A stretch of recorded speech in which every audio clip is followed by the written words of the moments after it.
Well, good morning, everybody, every Nigerian citizen, wherever you are on the face of the earth, and all the friends of our dear great nation. Today and this very moment, I'm going to be talking about a subject which I titled The Nigerian Dilemma. The Nigerian Dilemma. Now, I believe this is a dilemma every Nigerian must have to resolve in this critical moment of our existence as a people and as a nation. Now, you want to ask, what is the Nigerian dilemma? But first, let me say this.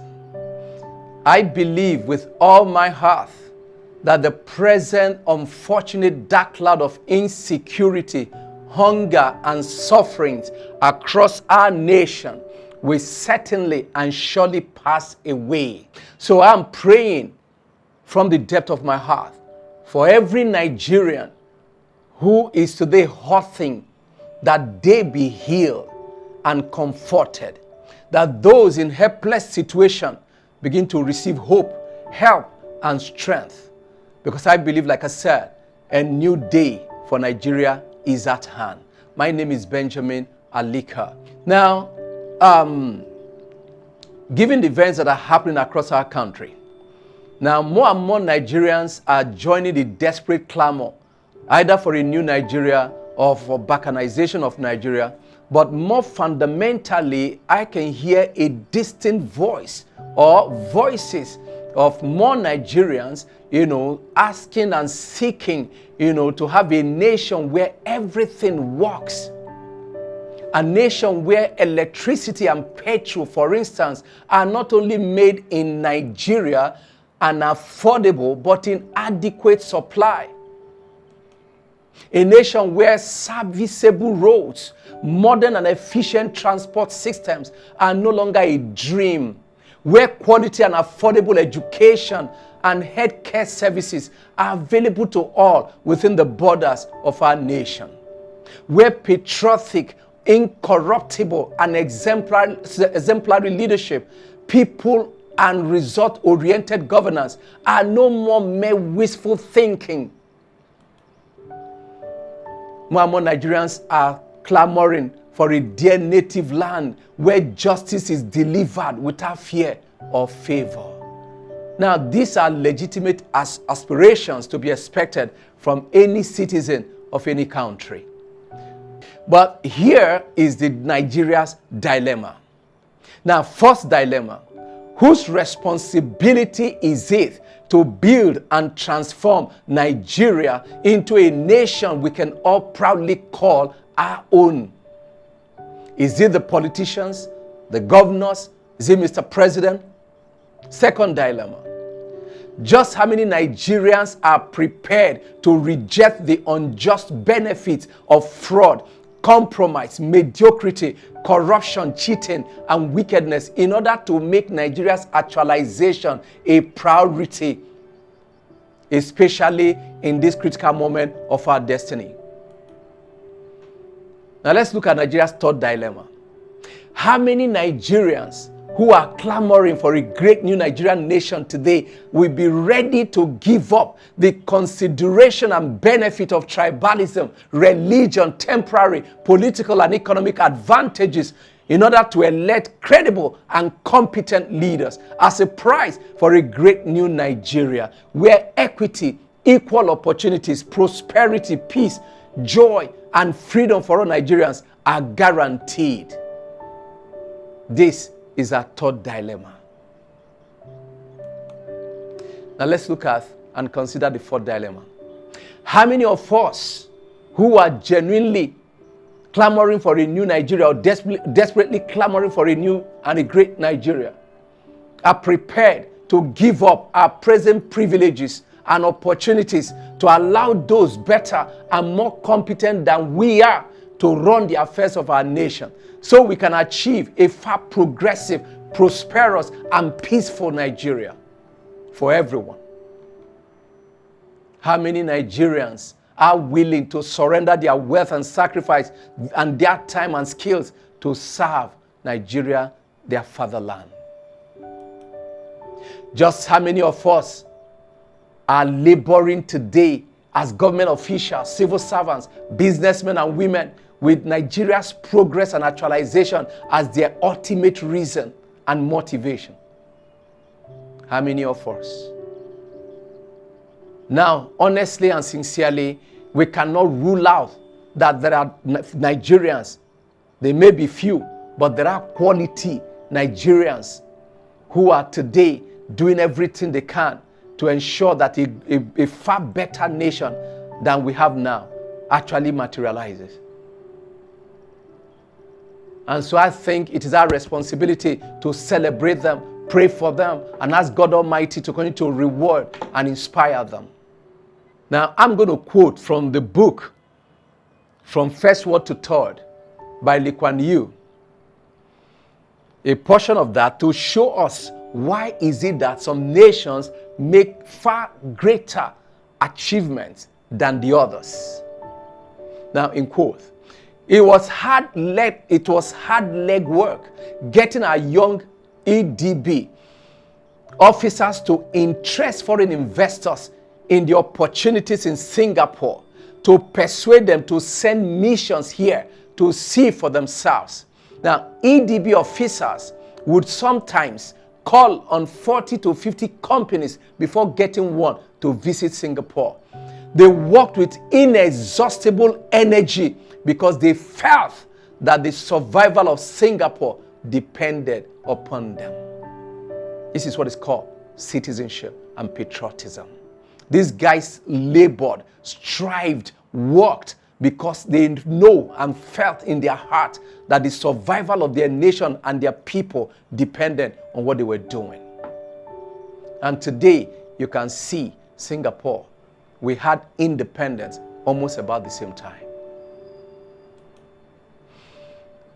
Now, hear our own testimony as Nigerians. Now, where person they work, now in they chop. The other one is, now government job, I no fit kill myself. Now, consider this against the patriotic position and spirit of the Singaporeans. As Nigerians, we look for work, not because we want to work, for many of us, but because it is only a means to our stomach. For us, everything is about chop, while work has become a punishment, literally, for every Nigerian person. And this we have done until we ate away our inheritance. Today we are saddled with a rat race of self-survival in order to prove ourselves, enjoy the good life, and praying to God to sustain Nigeria while evil took over our land.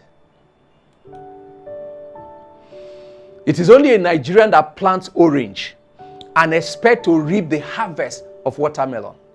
And where that does not happen, you know what happens? He gets angry and then eventually resort to praying. Where that does not change the situation, what does he do? He looks for every other person to blame. Now, you hear Nigerians claim Nigeria is not worth dying for, yet complain Nigeria is not working. What a paradox. What a paradox. Now, how on earth do you expect a nation you do not believe in, not willing to make your priority to become an extraordinary paradise that would deliver our yearnings, our clamor, and aspirations for the good life? Meanwhile, it's a status symbol, sign of influence and pride for an average Nigerian to trip to Dubai, Britain, China, Singapore for holidays, education, medical treatment. And we do this with pride. For decades, we were celebrated as the most resilient and happy people on earth. Today, we are flat on our back. So what was that? Delusion? Now, while it lasted, we transformed perseverance into a virtue in the place of solutions to our problems. Who does that? The Nigerian dilemma is a people apparently held captive by an unusual sense of entitlement, deceived by naivety and selfish ambition, not knowing what makes for our progress nor for our misfortune. Now, I will repeat again to the hearing of all Nigerians that a nation you are not prepared to fight for or die for, but evidently sabotage at will never guarantee your freedom, nor your future, nor that of mine. Now, what a people celebrate is a society or nation they recreate. A nation of people that esteems honor, glory, freedom, greatness, happiness must of a necessity strive for great goals, ideas, merit, knowledge, progress, hard work, creativity, and in turn, ultimately, create a great nation. This is how it works. The nation we said is not worth dying for. It's the nation other nationals are dying to take over now. This is what happens when the people denigrate their birthright. As Nigerians, let us ask ourselves the following questions. As a person, what are you living for? Because if we're going to sort out and resolve our dilemma, this, I think, is a good place for us to start. So let me repeat that question again. As a person, what are you living for? What is your destiny, meaning, and purpose as a Nigerian? Not from our lips, but from our hearts. What is the value of your life as a citizen? What does your existence mean to the Nigerian state? How has your citizenship determined either the progress or backwardness of our nation the last 60 years? For those who are as old as I am. To what extent do you know the purpose of nationhood and what defines a nation? Is your desire today and clamor for a better Nigeria born out of patriotism and love for your nation and fellow Nigerians, or simply because your daily bread, safety, and sustenance are now threatened? What lessons have you learned from our today's tragedies and sufferings? What price are you prepared to pay for Nigeria's ultimate salvation and rebirth to avoid the repeat of today's crisis in the near future? Let all my fellow Nigerians hear this, that it is impossible for us to hope for a better nation until we are prepared, honest, and courageous enough, one, to deal with both our insincerity and insecurity, and to lift up our aspiration beyond our individual self-survival and need-centered mentality, to place Nigeria's interests above our individual, tribal, and religious interests and allegiances. 3, to rise with determination to conquer and subdue not our fellow men, but our allotted territory of inheritance on the planet Earth given to us by our Creator. Now, simply put, the Nigeria of our dream, honestly, is not going to materialize from the sky, nor result from the sweat of foreigners laboring for their own interests. I believe you and I know this. Because no nation ever happens by chance. Neither is it the responsibility of other nationals or nations to develop your own country, while you sit back and do little or nothing. A true sovereign nation state is the consequence of the deliberate design, love, collective resolve, and sacrifice of every citizen. In fact, that's what makes you a citizen. Responsibility for your birthright. Now, the Chinua Achebe's wisdom, I believe, is worthy of every Nigerian to embrace. In quote, Nigeria is where God, in his infinite wisdom, chose to plant me. Therefore, I do not consider that I have any right to seek out a more comfortable corner of the world which someone else's intelligence and labor tidied up. I know enough history to realize that civilization does not fall down from the sky. It's always been the result of people's toil and sweat, the fruit of their long search for order and justice under brave and enlightened leaders. Quote close. Nigerians, let me just share an experience I had 2019 at the run-up to the last national election. Now, I was in my state, and my nephew, who I greatly cherished, was campaigning for the House of Assembly election of my state. So I called him before his father and mother and said to him, I'm not going to vote for you, my brother, because you are my relation. No, I'm not going to do that. But because I know where you are leading us. Voting for you means that I have chosen you to lead us, which I have no problem with at all. But I need to know what the destination is before I can be willing to follow. In other words, I'm not going to cast my vote for you until I know what your vision is, and I'm persuaded that you are willing not to go the same way of the other politicians who have betrayed our trust and undermined our aspiration for a great future. But that you are going to fight for our people, most of whom are in great poverty, pain, and anguish of life. Now, the good news, a few days later, the father, who is quite enlightened, not quite enlightened, came to me with a fantastic statement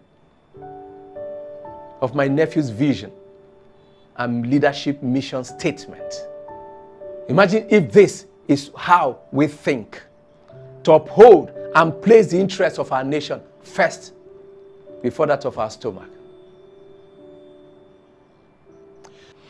Now, to transform Nigeria from poverty, crisis, and regression to material freedom, national glory, and global power, 7 things I believe every Nigerian citizen must begin to do. As a citizen, it is time for self-confrontation. As a matter of necessity, every Nigerian citizen must begin to question and reject every dogma and beliefs that retard our common progress. You and I must decide to embrace thoughts and ideas capable of building a nation of collective power and pride, which we can all call our fatherland. Now, here is wisdom. You must put away hate, prejudice, and resentment against your fellow citizens and even against our nation, for you to be able to experience the power of heavenly freedom, peace, and joy to flourish. Otherwise, you know what happens? You never stop toiling with little result. This is what happens. And that's why the Holy Book tells us that the wicked will not prosper. So it is never in your interest to live a life of wickedness or hate or prejudice or resentment against your fellow man. Step number 2. As a citizen, you must determine to embrace your destiny as a Nigerian citizen and to love your fellow citizens with all your heart. Love is the basis of power.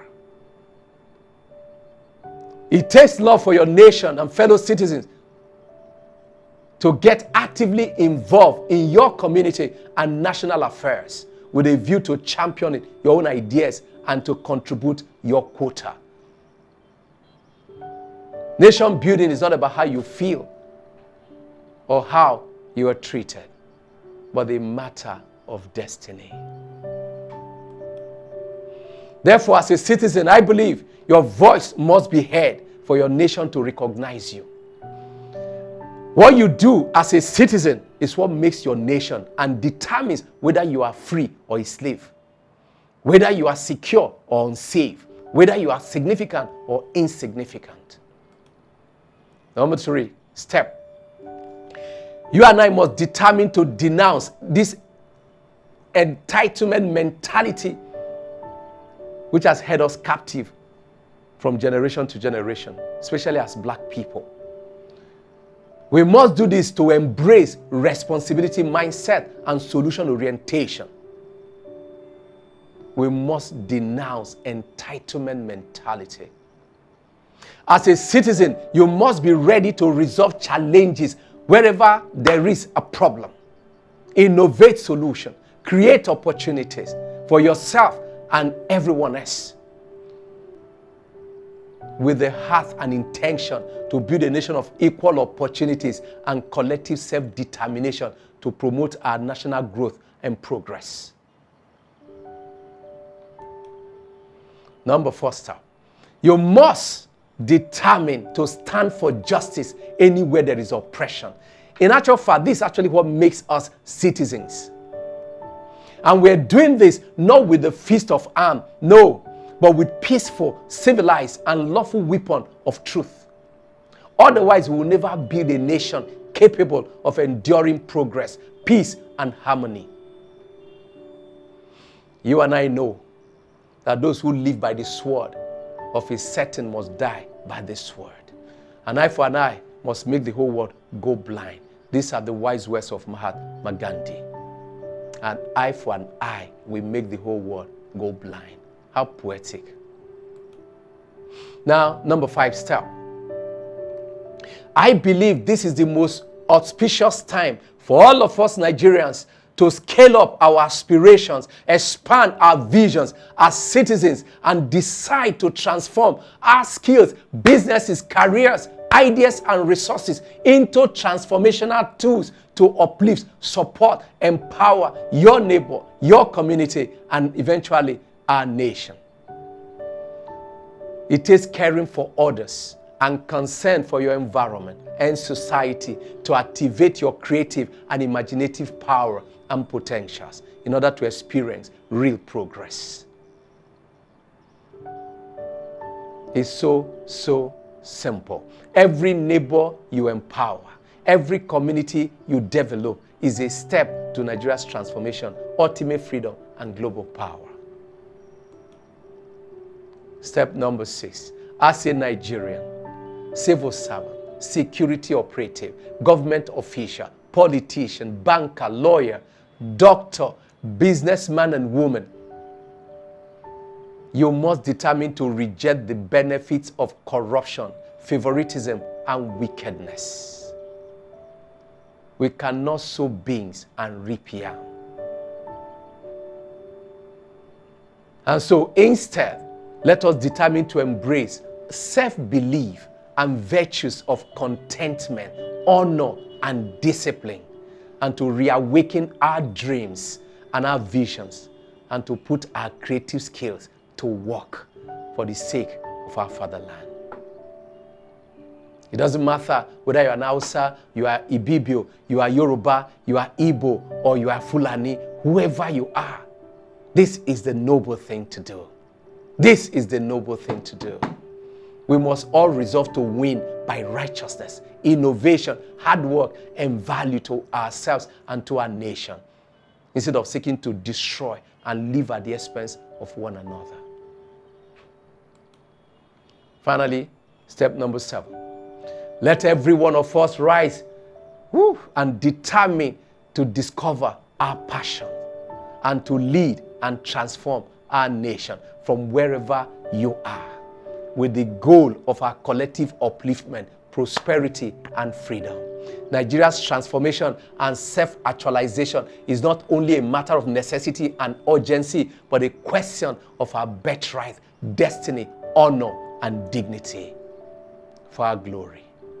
2 vital things I will love every Nigerian to remember. Number 1, no great nation is ever built by prayers alone or mere wishes without action and faith, nor by fear, self-doubt, and primordial instinct, at least not in the 21st century, but with great aspiration, principles, force of character, courage, and selflessness. It takes the people's audacity of vision, collective resolve, decided faith in themselves, and trust in their Creator to establish an enduring nation of great substance. Number 2, support from and partnership with other nations and institutions. They are desirable, but Nigeria's actualization is squarely the responsibility of Nigerians. A nation you do not build nor prepare to live or die for will never guarantee your inheritance, freedom, legitimacy, posterity, and international recognition. Now, let every Nigerian hear this. Citizenship and national actualization is not a game, but a matter of existential necessity, destiny, and dignity. The sooner we realize this, the earlier our salvation. America will go to the moon, not because it is easy, but because it is difficult. The famous words of J.F. Kennedy that launched America not just into the moon, but into global leadership and power. Nigerians, now is the time for us to rise and turn our pain and sufferings into unquenchable fuel to birth the great new Nigerian nation. Nation building, again, I repeat, is not simply about building skyscrapers and great bridges, but first about our love and faith in our nation, in ourselves, and about our relationship with our fellow citizens. This is where nationhood begins from. As a people, hitherto without capacity to visualize nor suffer premonition for our future, it is time for sober reflection. It's time for self-evaluation and urgent need to rethink our values and our priorities. Today, as the wind of change is blowing across our nation by the invisible hand of the Almighty God, let it be known to all Nigerians that the current dark cloud and siege of banditry, killings of our people, general insecurity, and gloominess over our nation must of a necessity pass away. So meaning, now is the time we must begin to prepare to rise with great new visions and dreams, faith and enthusiasm to actualize the great new Nigerian nation. This is my faith, this is my belief, and this is what I see. Today's crisis, I believe, is God calling your attention and my attention to the responsibility of our national destiny and birthright as Nigerian citizens. We can be slaves and be free if our vision is greater than our chains. We can be free, wealthy, and powerful, but still be slaves if our fears are greater than our vision. True nobility of character is not dependent upon our environment, but upon what is within us. This is Rick Joyner from his fantastic book, Leadership, The Power of a Creative Life. Life is not only intentional and collective, but spiritual. Nigeria is the responsibility of all Nigerians. And now is the time, fellow citizens, to overcome our pains, our entitlement mindset, our self-doubt, our low aspirations, and selfish goals, to reveal our true character and greatness as Nigerian citizens. A new Nigeria is now. God bless Nigerians and all friends of Nigeria. God bless our fatherland. May those who are hurting today be healed. And may those who are helpless across our nation receive strength and help and comfort. And let the weak say, I am strong, because it is a new day. To wake up is a personal decision, but nothing can stop the sun from shining when it is a new day. My name is Benjamin Alika. God bless you. If you are dissatisfied enough with the Nigerian situation as I am, if you are determined to become a patriot and a transformational leader, a nation builder, if you desire to know how together we can unite and transform Nigeria into a nation of remarkable character and global power, regardless of the gloomy state of our nation today, please register for the Sunrise Nigeria, an online leadership, citizens, and nation building workshop every Saturday, 4 p.m. to 6 p.m., as well as 774 mandates. To register, please visit our website, www.nigerianow.me.